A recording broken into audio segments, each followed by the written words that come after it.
Salve galera da recuperação, eu sou Alexandre Araújo, eu estou em recuperação a longo prazo. Isso quer dizer que eu não faço uso de álcool e outras drogas já há 36 anos, tá? Sejam todos bem-vindos ao mais um episódio do podcast Fala Recuperação. Aqui não tem espaço para o preconceito, para o estigma.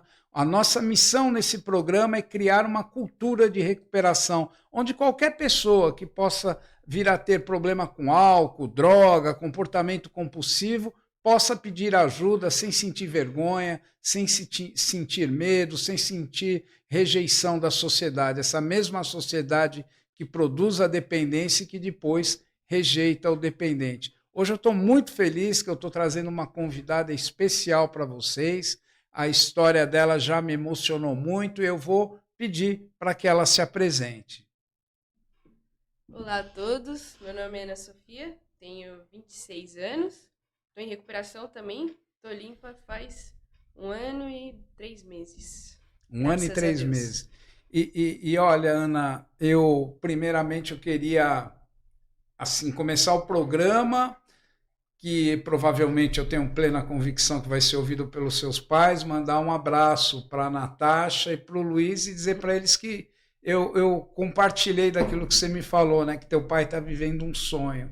Eu imagino o quanto eles devam estar felizes. A felicidade deles é contagiante, o amor deles é contagiante, né? A gente sempre fala, o exemplo não é a melhor maneira de convencer, é a única, né? Eu sei que você é evangélica e o Cristo ele foi dotado de tamanho amor que contagiou a humanidade, né? Não tem um canto do mundo que você vá que não se fale o nome do Cristo. Então, isso só aconteceu pelo grande amor que ele demonstrou pela pessoa humana, para a humanidade, que foi transbordando e contagiando pessoas. Então, ao Luiz e a Natasha, um grande abraço, viu? Parabéns, espero um dia poder dar um abraço em vocês. Ana, eu vou começar o programa por aquilo que a gente combinou, né? Porque a Ana, gente, ela tem uma história de superação assim singular, né? A Ana, ela teve 11 tentativas, não foi, Ana? A minha mãe fala que parou de contar na 11ª. Na 11ª, né? Foram mais de 11. A Ana sobreviveu a várias tentativas de autoextermínio, suicídio, né? E com medicações, com veneno de rato, que você me falou, e outras coisas, né?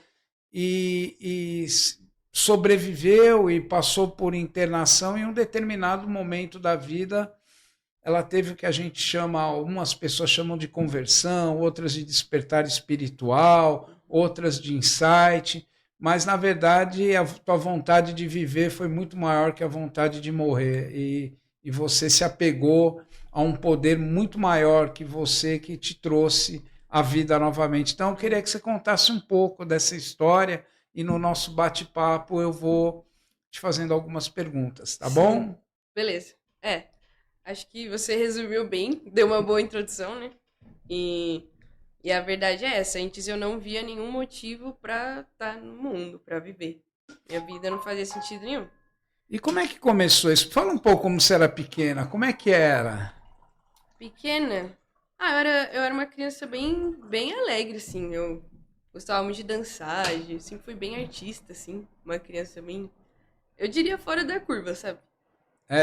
Você é a filha caçula de Filha dois irmãos. de Qual dois irmãos mais velhos. Como é o nome deles? Victor e Léo. O Vitor e o Léo. Um abraço para vocês também, Vitor e Léo. Que jornada, hein? Isso. E aí a minha família é cristã, né? Eu nasci em berço cristão. Meus pais sempre foram evangélicos e eu nasci nesse ambiente, assim. Crescendo na igreja e tudo mais. E como é que foi essa questão sua com envolvimento com droga? Você estava estudando normalmente? Com quantos anos começou isso? Foi quando eu tinha 12 anos que foi um menino, assim, que eu era tipo um namoradinho de infância, que ele começou a fumar maconha e aí eu fumei também, com ele. E aí eu comecei a usar com ele, já com 12 anos, e meus pais não sabiam de nada, assim, eles só foram descobrir quando eu tinha uns 16 anos. E Então eu vivi uma vida dupla. E você usar. Como é que era essa coisa de viver uma vida dupla? Quando eu tava na rua, eu era uma pessoa. Ao entrar em casa, eu assumia outra personalidade e fingia ser outra pessoa. É por isso que é importante, né, Ana, os pais estarem próximos aos filhos assim, né? É, Efetivamente, tentando entender o que, que eles estão fazendo, né? Porque sim, hoje é muito comum isso, né? O é, filho ser uma coisa em casa e ter uma isso. vida, pelo distanciamento, ainda mais essa coisa de internet hoje, Uhum, de rede social, o distanciamento fica muito grande. E fica. quando é que tua mãe começou a perceber? Como é que as coisas começaram a acontecer? Então, que aí ficou complicado porque, como eu era uma pessoa na rua e outra pessoa em casa, aí eu já não sabia mais quem eu era. Será que eu sou a pessoa que eu sou dentro de casa ou será que eu sou a pessoa da rua? E aí, Você começou a entrar nesse conflito. eu comecei a entrar num conflito de identidade. Assim, é comum na adolescência, né, a pessoa começar a buscar quem ela é. E no meu caso, eu fiquei completamente perdida. Eu perdi, eu não sabia quem eu era. E essa virou uma angústia gigantesca, assim, na minha vida. Tipo, É. quem eu sou? Nunca, eu não conseguia responder essa pergunta. Esses 16 anos, né? Se você era salsicha, linguiça, Não churrasco, né? conseguia. Se era rock, se era punk, se era, Tipo né, isso. hippie, qual era o seu grupo? Porque o que acontece, Ana, quando você chega até os 12 anos de idade, o seu mundo se resume ao pai, à mãe, à casa, aquela. Só que você vai se alimentando, vai comendo proteínas, vitaminas, o cérebro vai desenvolvendo. E aí Uhum. você começa a fazer novas conexões. É um processo chamado poda cerebral.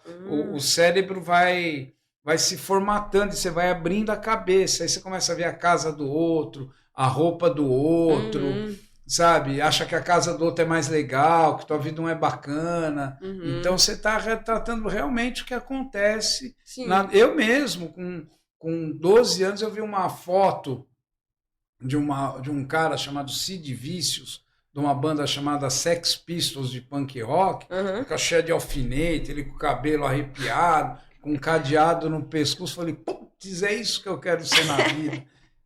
É isso. Fui tatuar, Uhum. né? Falei, puta, é Sim. isso que eu vou ser na vida. Me dei É. mal pra caramba, né? Mas tô aqui hoje. E aí, como é que foi, Ana?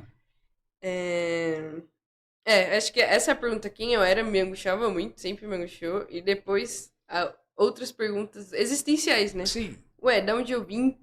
O que não é eu à tô toa que fazendo você é Ana aqui? Sofia, né? Sim, eu simplesmente pensar. Tipo, pra mim não fazia sentido nenhum eu estar no mundo e não ter motivo. Não ter, tipo, tô aqui pra morrer e pronto, acabou. Entendeu? Tá, e fumando maconha. Fumando maconha. E é com 16 anos que eu comecei a usar cocaína também e outras drogas.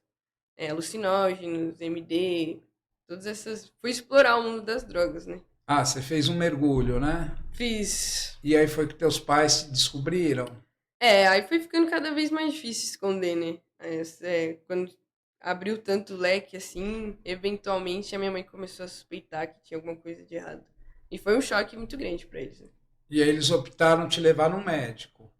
Não, só.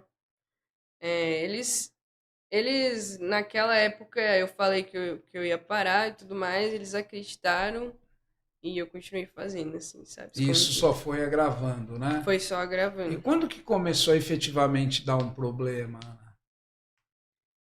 Bom, problema assim de risco de vida efetivo foi quando eu comecei a ficar bem deprimida mesmo. E E você já estava com começaram. quantos anos? Aí já foi uns 18. Eu acho que foi porque assim eu decidi fazer faculdade de Ciências Sociais na Você Unesp. tem cara de É. ciências sociais. Não, você tem cara de. Eu acho que Era uma hoje boa. não Eu tem. achava, olha, Nossa, hoje eu. eu não Você faria, não não. faria, não. Mas você tem Mas. cara. Eu já falei que você tem cara de humanas, né? Serviço Falou. social, psicologia. É. Tem cara de humanas. Mas eu Mas ciências escolhi. sociais, olha. Sei lá, eu escolhi esse curso porque era fácil de passar numa faculdade pública, mais fácil Hum, que outros cursos, e eu ia poder morar longe dos meus pais. Eu só queria hum. sair de casa, assim. É. Coisa Porque de. você me falou que é ser missionária. Então, Sim, ciências sociais estuda grupos, verdade. formações, sociedades, né, como é que se organizam, né, como é que surge o Verdade. preconceito, o As culturas, estigma, né? as culturas, né? É um Antropologia. curso que eu faria, viu? Um curso que eu É. faria. Mas eu não Bom, aproveitei nada do curso, tava louca. Eu só queria imagina, curtir a imagina. vida. E Ana, o, É porque o nosso tempo é curto aqui Sim. pelo tamanho da tua história. É. Eu, sinceramente, vou pedir para que você volte mais vezes, Uhum. faça parte aqui com a gente, viu, Luiz? Viu, Natasha? Libera ela para vir aqui com a gente, fazer parte daí, já começar a missão por aqui. Você me falou que a maconha teve um papel muito prejudicial, muito nocivo Sim, com você, né? Do ponto de sim. vista psíquico, né? Sim, a maconha especificamente eu diria que foi a que me fez pior no sentido, tipo, psicologicamente, porque o efeito que ela me dava não. Primeiro que eu não gostava. Eu usava porque era uma questão de que eu achava que eu tinha que me autodestruir, alguma coisa de E o meio autossabotagem. também, né? Eu também não gostava de fumar maconha, mas saia na rua, É, todo mundo fumar, fala, vou fumar também. mas tipo, eu nunca gostei de ficar assim lenta, lesada, tipo, essa nunca foi minha brisa. Eu gostava mais de ficar acelerada. Mas, tipo, a maconha, por que não tinha essa questão de dar overdose e tudo mais, e usava, usava, usava e não sabia a hora de parar.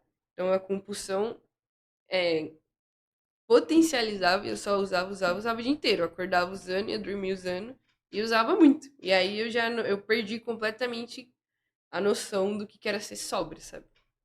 Então, e aí chegou a um ponto de que eu usava tanto e eu já não conversava com as pessoas, eu ficava tipo tão chapada que já não conseguia ser funcional. E quando eu ficava sóbria, eu tentava me matar. Ah, Então, você já está. Na época que você ficava. É, porque a gente chama isso de internações prolongadas, né? Às vezes é. fica meses usando e Uhum. meses intoxicada. E aí, quando Isso. você ficava sóbria, é quando você atentava Pois assim, é. né? Ficou muito destrutivo, assim. Maconha foi. Nossa, aí eu antes de decidir realmente mudar de vida, eu já tinha decidido parar de usar maconha, que não dava, era muito sofrimento pra mim.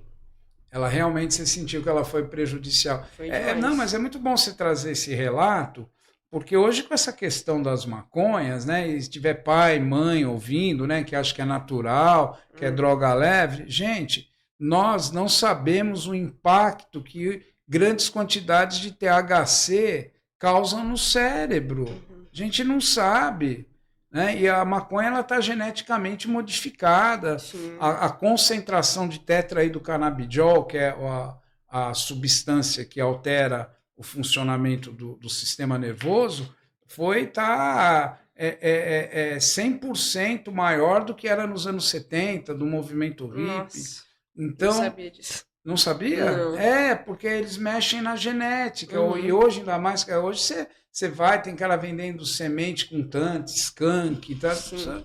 Essas modificações genéticas. Isso é grave, porque isso, de certa forma, danifica o sistema nervoso e muitas pessoas não sabem, às vezes, se tem um quadro psiquiátrico anterior, se tem alguma comorbidade que a gente fala, né? Pode ser esquizofrenia, depressão.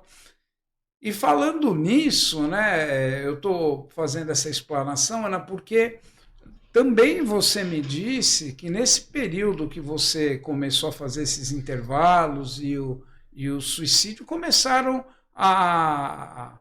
os teus diagnósticos psiquiátricos, né? Isso. Foi com 19 anos foi a primeira vez que eu tentei autoextermínio, né? Hum. E aí eu fui internada e foi a minha primeira internação, que durou 6 meses. Mas a partir dessa, só foi piorando. Só foi piorando. Eu fui tentando mais vezes, de maneiras diferentes. E os diagnósticos foram aumentando. E os remédios foram aumentando. Eu cheguei a tomar 18 remédios de uma vez. Nossa, fica que nem astronauta na Lua, né? Não, tipo, Que é já o não. robozão, né? Exato. Tipo, Para andar 10 metros leva meia hora, né? então, você perde já a noção A do. contenção medicamentosa, né? É, exato. E aí, nesse período, você teve diagnósticos psiquiátricos. Vários. Foi borderline, transtorno de personalidade borderline, transtorno de humor de bipolaridade, depressão generalizada, ansiedade. Não, calma, é ansiedade generalizada. Não, ansiedade generalizada e depressão recorrente. Dependência química, TDAH e transtorno por uso de cannabis. De transtorno por uso de. Ah, tem o transtorno por É. uso de cannabis ainda, né? Uhum. Que hoje já é um Já diagnóstico, é um né? diagnóstico. Você contou, deu um 7 aí Pois quase, né? é. Deu um E 7 foram diagnosticados fechados. diagnósticos fechados, né? Não era hipótese diagnóstica, era um diagnóstico fechado. Fechado. Né? Então você, porque na medicina é assim, você, por exemplo, borderline, aí você põe uma cruzinha. Você sabe o que é o negócio da cruzinha? Não. Uma cruzinha que é grave, 2 cruzinhas é muito grave, 3 cruzinhas é gravíssimo. Tá. Sabe? Cruzinha e reticências é diagnóstico reservado, Entendi. Né? Então, o seu diagnóstico provavelmente era um diagnóstico reservado, que era de um futuro incerto, né? O que meus pais tiveram que eu vi, meu Deus, eu nem imagino, assim, o que eles passaram, sabe? Porque os médicos falavam, internação pra vida inteira, tem que ir se acostumando com essa vida, remédio pra vida inteira, tipo. Quando vocês pensam assim, nessa jornada tua com teus pais e com teu irmão, o que vem na tua cabeça, Ana?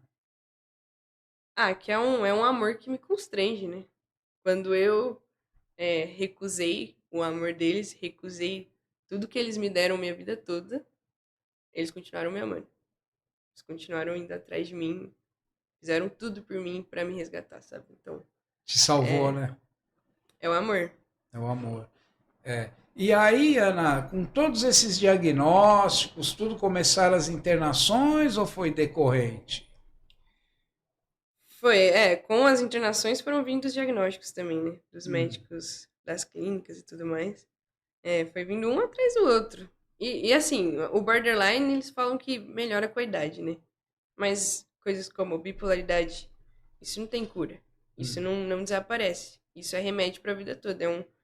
É um diagnóstico meio que pra vida toda, né? É o que a medicina diz.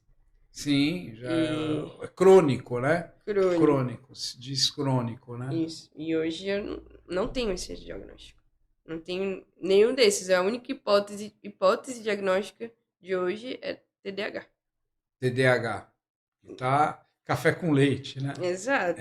Ana, eu não quero entrar em coisas assim, particularidades, até para não ficar uma coisa sensacionalista, que não é o objetivo do nosso no nosso podcast. Nosso podcast ele tem essa missão, como eu disse no início, de combater o preconceito e estigma. Você tem uma história muito bonita e tem o poder de salvar muitas vidas, eu já te falei isso. Mas eu gostaria de te perguntar, porque você é uma moça bonita, e provavelmente nesse tempo todo você se relacionou e você chegou a correr riscos, ou você tinha uma preocupação com preservar.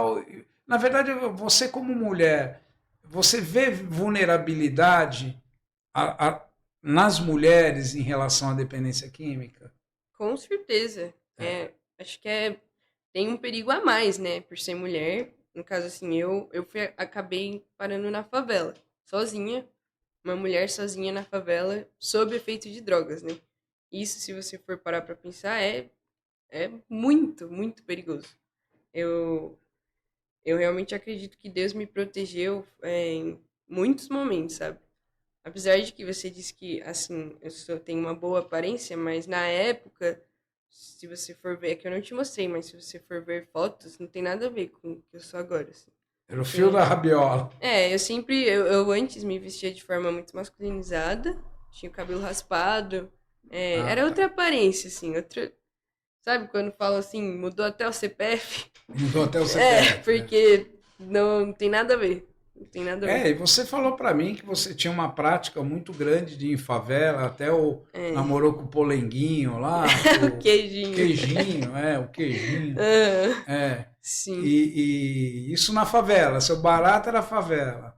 Acho que sim, acho que sempre gostei de adrenalina. Eu não sentia medo, assim, de ir pra favela. Sabe que isso é uma compulsão, né? Você sabe que isso é uma compulsão, velocidade, se colocar em risco, sim. Sabe? É sempre diagnosticado também como compulsão.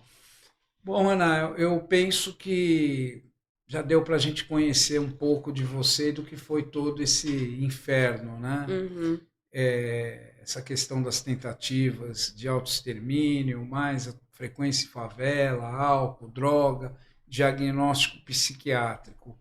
E você me contou no carro que você teve um momento de conversão, né? Uma conversão religiosa mesmo, que você encontrou Jesus, e Jesus foi muito importante.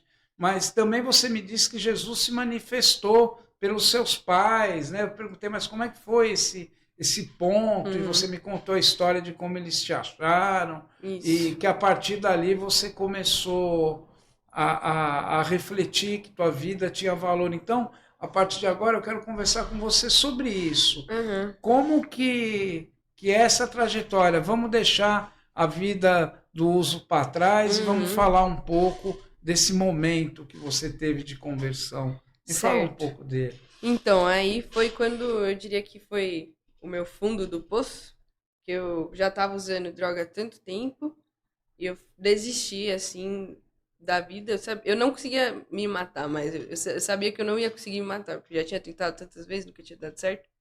Aí eu falei, então eu vou pras drogas e eventualmente eu morro, sei lá, né? E aí eu decidi ir pra favela. Eu saí da minha casa, assim, larguei tudo. É, eu tenho, assim, meus pais, eles são de boas condições financeiras e tudo mais. E eu larguei tudo, saí de casa, saí sem celular, sem falar pra onde eu ia, ninguém viu eu saindo, saí de madrugada. Só com a roupa no corpo e dinheiro. É só isso que eu levei. E eu fui lá pra uma favela. E, e eu tava decidida, eu não ia voltar mais pra casa, não ia. Pra minha vida ia ser aquilo agora. Drogas na favela. Uma decisão tomada, Foi né? uma decisão tomada, eu joguei tudo pra trás. Tipo, pra mim já deu, sabe? E, e aí foi isso, eu fui pra favela, encontrei o queijinho lá, o cara da favela, fiquei com ele, fiquei usando. E aí foi aí que eu usei a pior droga da minha vida, que foi crack. E eu usei muito, muito, muito lá. Só que eu não sabia que enquanto tudo isso estava acontecendo, meu pai saiu pra me procurar. Ele saiu pra me procurar nas favelas. Eles sabiam que eu estava em uso e pela lógica dele, ele achou que ia me encontrar numa favela. E isso pra mim já é uma. Quando eu paro pra pensar assim, eu fico tipo, como assim? Meu pai. Acho que ele nunca tinha ido numa favela antes. Tipo, ele é super certinho, sabe? Assim, de igreja e tudo mais. E ele se colocou em Era a risco. filha dele, né? Ele se colocou em risco. Colocou a vida dele em risco, os bens dele em risco, o carro, o celular, tudo, pra ir Para atrás a de mim, filha né? dele. Pra ir pra filha, né? E detalhe, eu nessa época eu não conseguia me sentir amada. Eu achava que ninguém me amava. Eu não amava ninguém, ninguém me amava, eu só odiava tudo, todo mundo me odiava, era um negócio assim, sabe? Então, pra mim, isso assim é uma prova de amor, né? Sim. Porque eu recusei tudo que eles tinham me dado até então e mesmo assim ele foi atrás de mim. Então, aí ele foi me procurar na favela, só que eu tava em uma favela em uma cidade, ele tava em outra. Eu tava em Jundiaí. E aí, eu sei que passou um dia de eu usando droga o dia inteiro. E aí eu meio que bateu um peso na consciência. Falei, meu Deus, meus pais devem estar achando que eu tô morta, sei lá. Bateu um peso na consciência, né? Aí eu decidi ligar pra minha mãe. E eu saí da favela que eu tava, fui pra rodoviária de Jundiaí, pedi o celular de uma moça emprestada. Ela me emprestou, eu liguei pra minha mãe atendeu. Eu falei, oi, sou eu, tô viva, e desliguei. Só isso que eu falei. Acho que ela nem sei se ela falou alguma coisa. E voltei pra favela. E aí ela teve a ideia genial de ligar de volta pra essa moça. Ela ligou de volta, perguntou, a moça atendeu e ela perguntou, onde você tá, né? Aí ela falou, eu tô na rodoviária de Jundiaí. E ela perguntou também como eu tava vestida. A moça descreveu. E aí a minha mãe ligou direto pro meu pai falando, vai pra rodoviária de Jundiaí agora. Meu pai tava lá em Campinas. Aí ele passou em casa, pegou meu irmão e os dois foram pra rodoviária de Jundiaí, rodaram tudo lá, não me acharam. Aí minha mãe falou pelo telefone, então vai pra favela mais próxima. Aí meu pai foi, falou com o taxista, perguntou onde era a favela mais próxima. O taxista falou, ele foi pra uma favela que não era a que eu tava. Nessa outra favela, ele perguntou pra alguém de lá onde tinha droga. Eu fico imaginando isso, eu não consigo imaginar meu pai fazendo essas coisas. Eu não consigo. É isso, Luiz. E aí. Super Luiz, né? E aí falaram: olha, se o senhor quer droga, vai na outra favela. E nesse tempo todo, eu não saí de um lugar. Eu tava em um lugar o tempo todo, que era Fixo. atrás da grade, vendo se vinha a polícia ou não. Essa era a minha função Tava lá. de olheira lá. Tava de olheira, exato. E eu tava lá o tempo todo, eu não saí de lá. Tenho convicção que eu tava lá o tempo todo. Desde que eu voltei da rodoviária até o momento. Então, meu pai e meu irmão foram pra essa outra favela que era a que eu tava. Mas aí de estar numa mesma favela até me achar é uma aventura, né? Um labirinto, essas favelas. Aí ele estacionou lá o carro dele e ele e meu irmão começaram a andar e eles avistaram uma pessoa vestida exatamente como a mulher descreveu e do meu tamanho. Eles acharam que era eu. E eles perguntaram. Eles me chamaram, não olhou pra trás a pessoa, e os dois viram e começaram a seguir. Seguir. De repente essa pessoa virou na esquina. Quando eles viraram na esquina, tava lá eu, Quer dizer, atrás foi da um grade. guia colocado para eles É lá, um né? anjo do Senhor, né? Eu acredito. Um Que anjo te do levou Senhor. lá, né? Que guiou eles até mim, né? E não tem muita explicação no mundo natural, né? É. Só sei que quando eu vi eles, eu achei que tava alucinando. Eu falei, que isso? Eu achei que eu tava tão louco de droga que eu tava alucinando. E, e aí foi, meu pai conversou comigo, meu irmão orou por mim.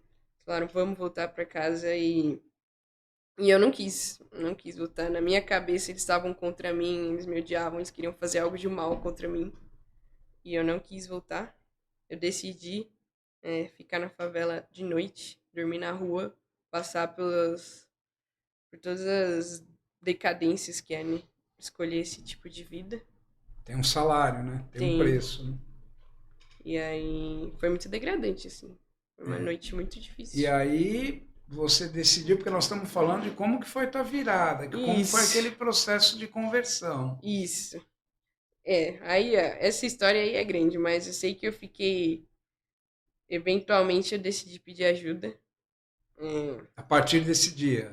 foi.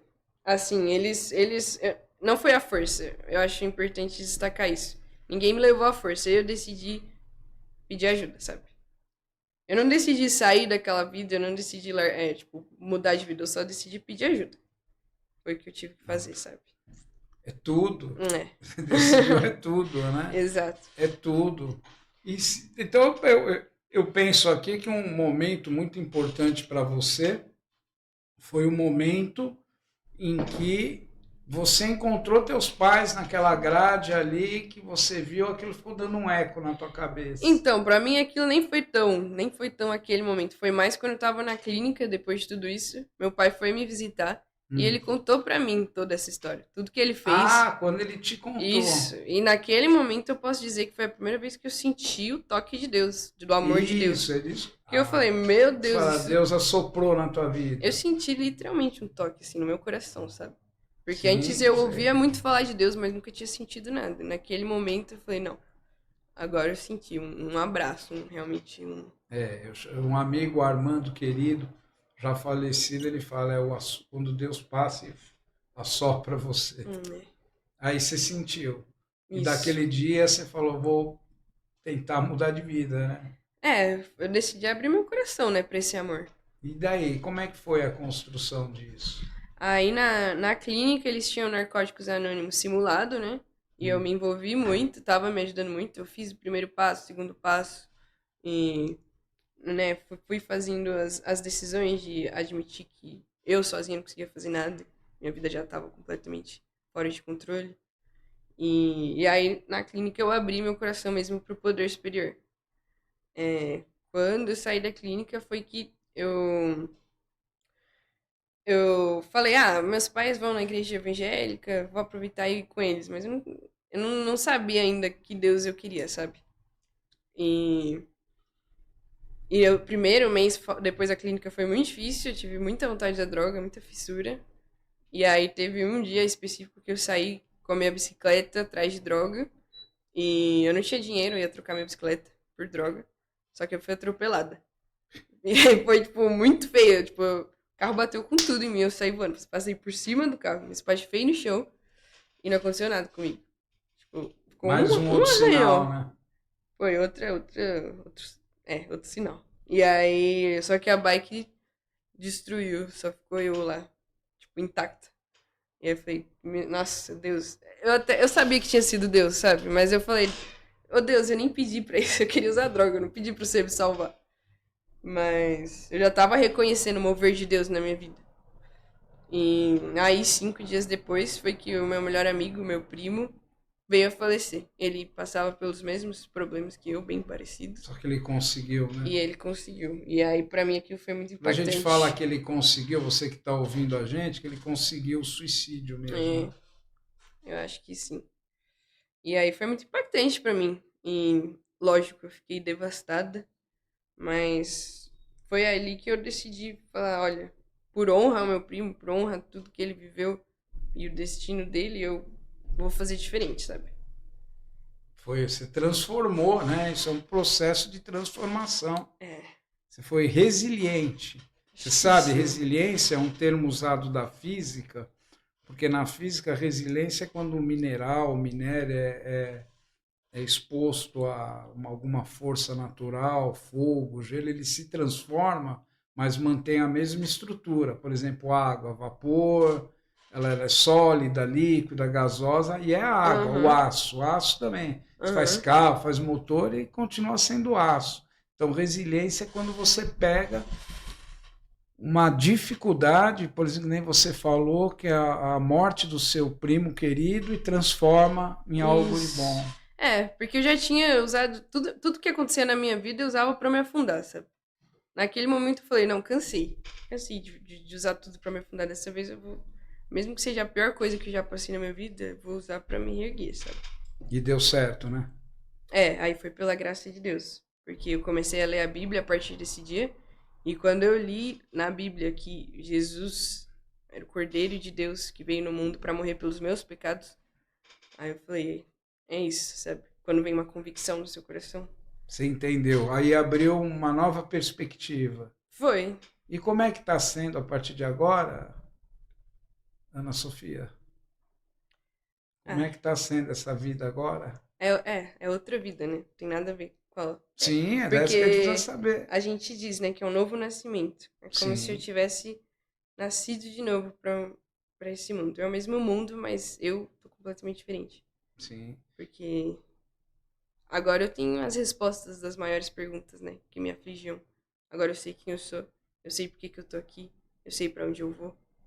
E eu sei que eu sou amada por Deus e é tudo isso que é o que eu Reconhece preciso o carinho saber. dos seus pais, né? Com certeza. O amor deles, né? O quanto te protegeram, né?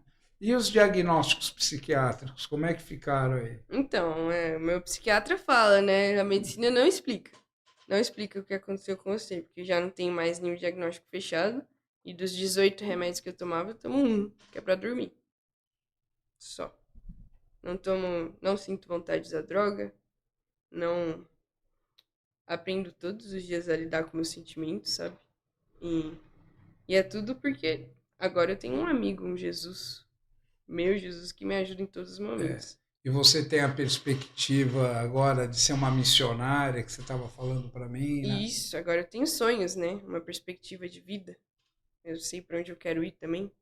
E o meu sonho é falar do amor extravagante de Jesus que me resgatou. Pode resgatar todos nós. Então, Ana, eu vou te fazer uma pergunta um pouco difícil agora, porque Manda ver. eu, quando entrei em recuperação, a parte mais fácil foi o parar. Porque como é que eu faço para parar de usar droga? Eu não usava, né? E o mais difícil foi se manter sem. Sim. Né? E ter dado um sentido na minha vida, eu ter olhado, né, o presente, mas pensado num futuro melhor, me deu força para dar um significado. Mas fui enfrentando adversidades. Você passou por uma fase assim e você vê a igreja hoje sendo um fator de proteção para essas dificuldades? Essas dificuldades que a gente encontra de fazer amizade, de voltar para o mercado de trabalho. Você vê na igreja, na comunidade evangélica, um fator de proteção? Com certeza, assim. Porque a gente fala, né? Somos irmãos em Cristo.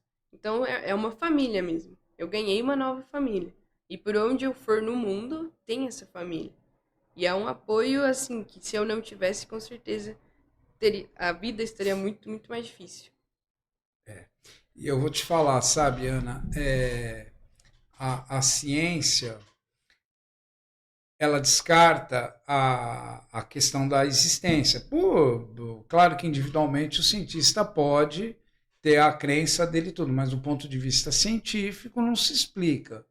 Mas quando no caso da dependência química a gente fala, todos os especialistas, cientistas em dependência química falam a espiritualidade é um fator de recuperação fundamental, que salva a vida de milhões de pessoas. Sim. É uma verdade, né? Com certeza. Muita gente se recupera no católico, com o evangélico, não importa muito a denominação, importa a pessoa se voltar para o lado da espiritualidade, não é? Você concorda?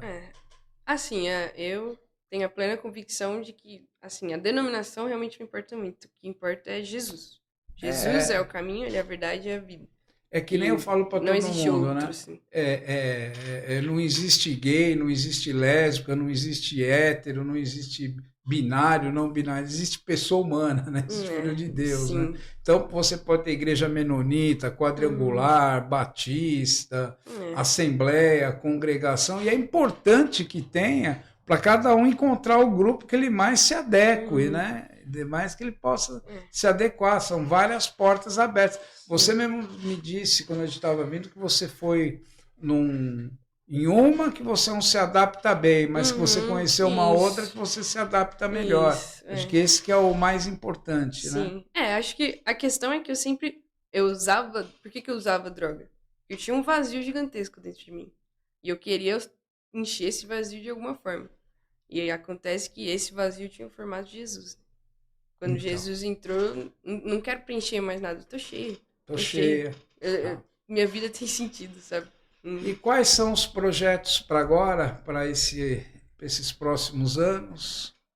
Isso, eu tô buscando capacitação para viver mesmo uma vida ministerial, né? Assim, a gente diz, tipo, uma vida dentro da igreja, para servir a igreja e também as pessoas no mundo, o povo ainda que não tem Jesus, e realmente espalhar as boas notícias. Ser uma missionária, né? Isso, ser uma missionária. Esse é o meu sonho e é a direção que eu estou indo hoje. Um belo projeto, viu? Olha, não sei se isso te ajuda, mas eu, quando entrei em recuperação, também entrei com a tua idade, 26. E a pessoa que eu sou hoje era a que eu sonhava esses 26 anos. Sempre sonhei em fazer trabalho social, sempre sonhei em impactar a vida dos outros.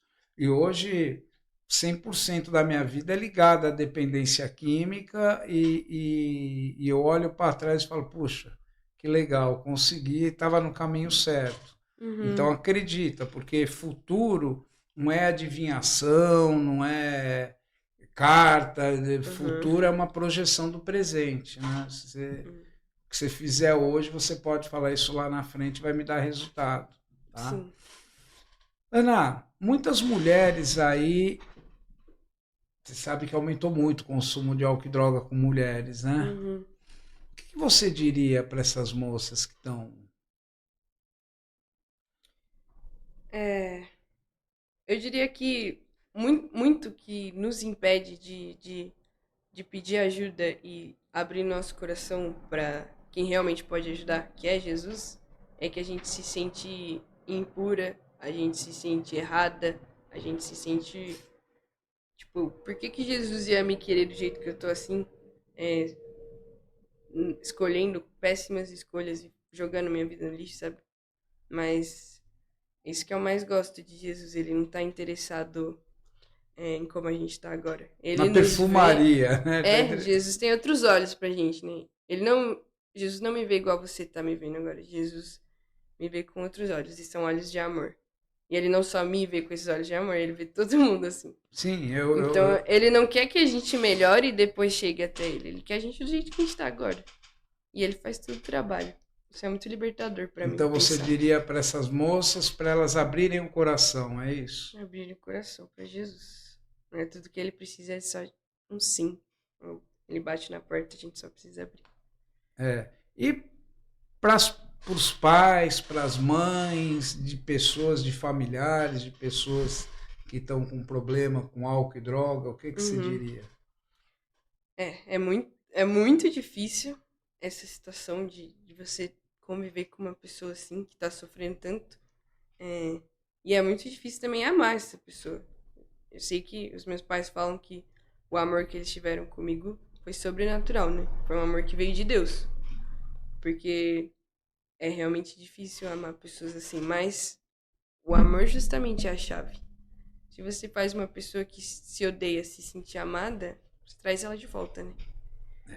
É a chave.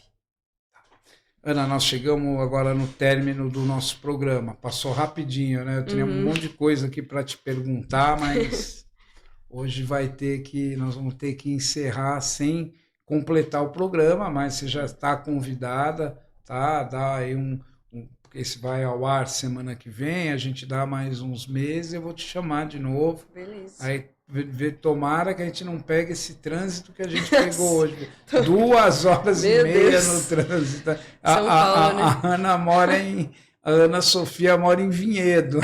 Não tô acostumada. Fica da trauma, né? Da trauma. De boa.